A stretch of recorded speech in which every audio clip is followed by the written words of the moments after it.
Welcome to the show. You're listening to BBC Radio Leeds. Now, we're going to hear the remarkable story of a 17-year-old boy from Leeds who became stranded in New York right at the start of the Second World War. He got stuck there whilst on a school trip. And then not only was Bernard Sandler separated from his family back here in West Yorkshire, but he actually ended up being drafted into the United States Army. Well, now Bernard's fascinating story has been adapted into a graphic novel by his grandson, Jonathan Sandler. The book is called The English GI, and to tell us a little bit more, I'm very, very pleased to say that Jonathan joins me now. Hi, Jonathan. Hi, Gayle. Really delighted to be on today. Oh, thank you so much for joining us. This is an incredible story for all sorts of reasons. Let's go back. Tell us how a boy from Leeds gets stuck in New York on a school trip way back when. So what happened? I mean, it's remarkable, really. Yes. So Bernard Sandler, my grandfather, he grew up in Chapel Allerton, very close-knit Jewish family. He had a great childhood. He enjoyed going to Headingley. He watched Len Hutton play in 1938. And had a very happy childhood. And then in 1939, he was at Leeds Grammar School. And he was 17 years old, and there was a school trip. It was about 20 boys, I think, from the north of England. So there was 2 from Leeds Grammar School, and they went on this trip to Canada and the United States. And just as they were coming home, it was 3rd of September, 1939. He was sailing home on the Queen Mary ship, and war had literally just broken out. Chamberlain had declared war, and as a result, he wasn't allowed to come back. It was considered too dangerous because of the dangers of U-boats. So there he was, stuck and alone in New York. So that's where the story starts. And So what about the other children? I mean, they are children. It's weird to say it's 17. What happened to them? I'd love to know. And if anyone can, maybe even some publicity from this show, we can find out. There were 20 children.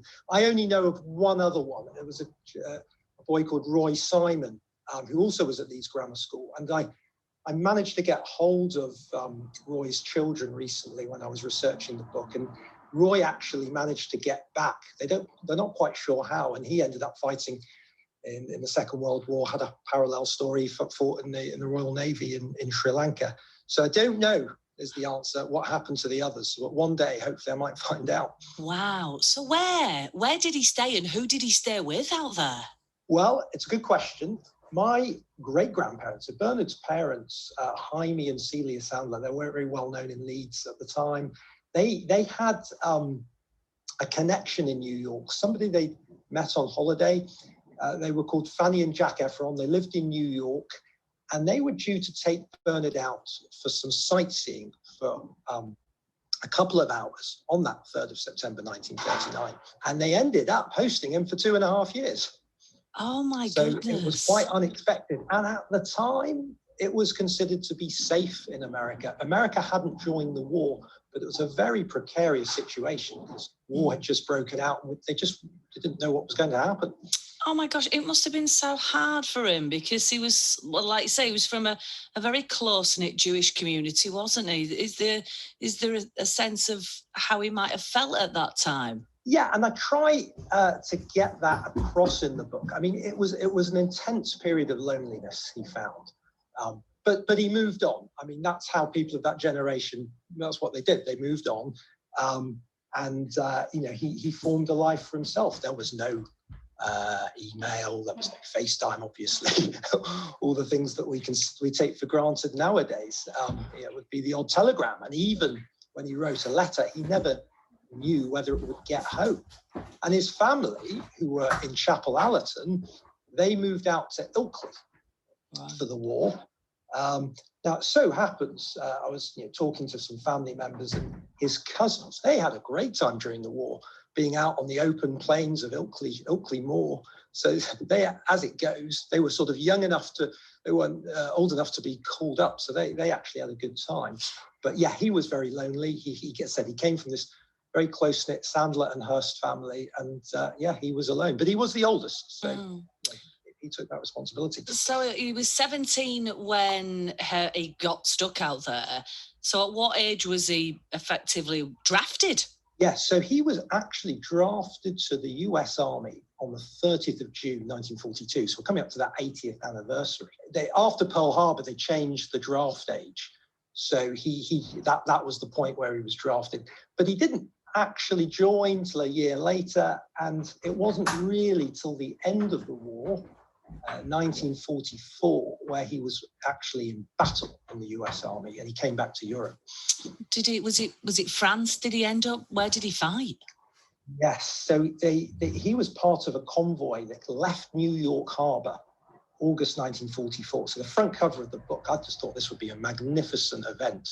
All these ships leaving New York Harbor in August 1944. They arrived in France in September 1944, and it was just after D-Day. There was a little bit of quiet time, and then they moved over to the Lorraine around about October, November. But as it's described in the book, it was ferocious. He joined up with Patton's Third Army, and it was a pretty brutal time, terrible conditions and harrowing really for him. Yeah. As anybody who's listened to my show for a long time might have heard me talk about my granddad, who was in the Second World War, who kind of had the opposite experience to your granddad, in that he was drafted over here, and he ended up working on, it was on the ships basically. So he ended up in New York. He ended up in Canada, right. Oddly. And there are bits and pieces that I know about medals that he won. I haven't been able to piece it together as well as you have, if you know what I mean. How have you drilled into the detail here? How do you know so much about your granddad? Well, I'm in a very fortunate position. So Bernard Sandler, he wrote his memoir in '94. So he was quite ahead of his time. He was about 70 years old. It was the 50th anniversary of D-Day, and that prompted him. A friend of his had written his memoirs, and he wrote them down. And it was a very straightforward book. He talked about his wartime, his achievements after the war, and the family history, which is really important as well. And it was a great book. But obviously, you read it at the time and you sort of forget about it. And during lockdown, my son was showing an interest in World War II. And I picked the book up off the shelf and I reread it. I thought, wow, this is a great story. In fact, it could be a film, but let's be realistic. And I just had an idea that this would work really well as a graphic novel.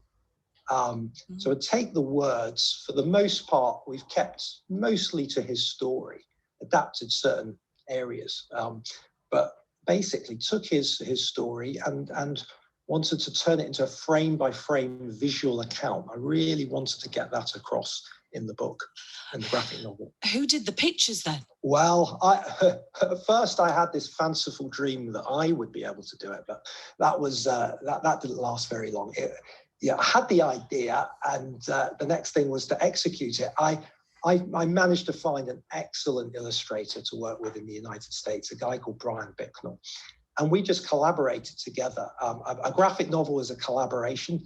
My role was, I would research and find the photographs from the era, because one of the things I was really keen on was encapsulating 1940s New York, because he talks about it in the New York as a really exciting time, the jazz, the theatre, Broadway, and I really wanted to get that across in the book. So there was plenty of pictures online, and that helped sort of inspire the illustrations. If you get a chance to read the book, you'll see that we tried to convey it.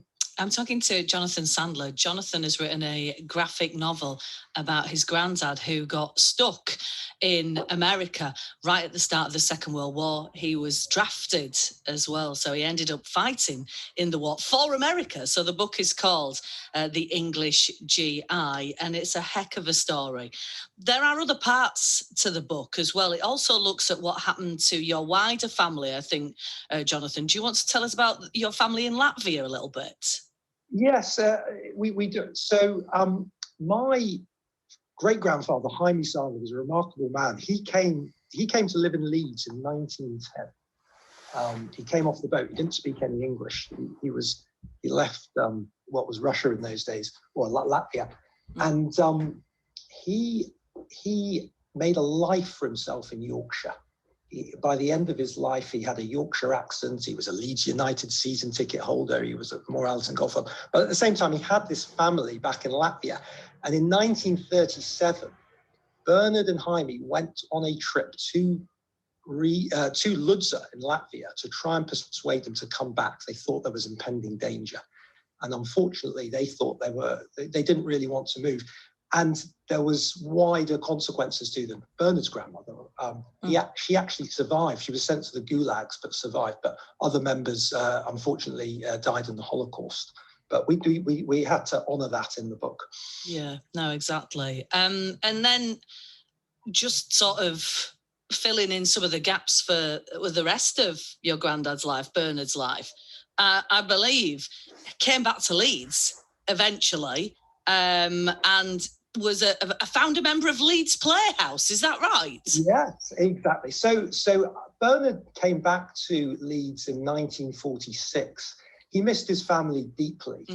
He married my grandmother, Toby, in New York. And Toby had never been to Europe. She came over to live in Leeds, and they set up a very happy life in Leeds. They moved to Roundhay. And one of the things that inspired my grandfather during the war was the New York theatre. He had a great time. And I think he wanted to bring some of that back into Leeds life. So he worked with someone called Doreen Newland, who's very well known in Leeds, to set up the Leeds Playhouse. And it was a struggle. It took them a number of years, but in September 1970, they opened the Leeds Playhouse, and it was a great moment. Wow. Prince Charles was even there for the opening. That's amazing. So he was involved in theatre. Was that his business? Was that his trade, if you like, or did he do something else as well? No, he was in. There was a family business that was founded in the 1920s by my great grandmother Celia Sandler. There was two families, the Sandler family and the Hearst family, and they were cousins twice over, and they've had this business that. And Bernard helped build it up. They had department stores and clothing stores in Leeds. So he built it up. The business got sold in the 70s, and Bernard really wanted to use his retirement to work in the arts. That was his real passion in life. So yes, he was involved in Leeds Playhouse, and then in later life, he was involved in some London theatres. Wow. So sadly, when did Grandad die? So Bernard died in 1998 at the age of 75. He lived a very full and happy life. Obviously, we lost him too soon, but he had no regrets.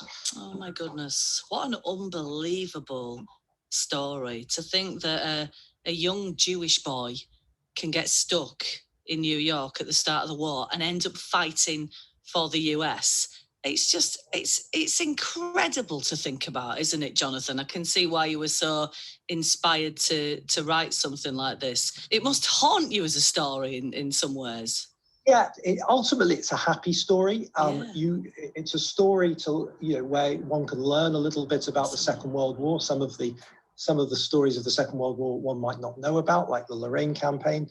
But yes, it's ultimately it's a personal story. It's a coming of age story. So I really wanted to put this together, and in a graphic novel as well. So I think that it's quite, in some ways, an unusual way to do a book. But a number of people have read it of maybe an older generation, and they've said they've never read a graphic novel before, and they've been completely inspired by it. So I do recommend this book, not just for young listeners, but for older listeners as well. Yeah, exactly. Well, exactly. My daughter's recently started reading graphic novels as well. So it does feel like a modern thing, but also really accessible, really great to read the story in that way, but then see those pictures as well. What an incredible story. Like I said, it's called The English GI. It's out now.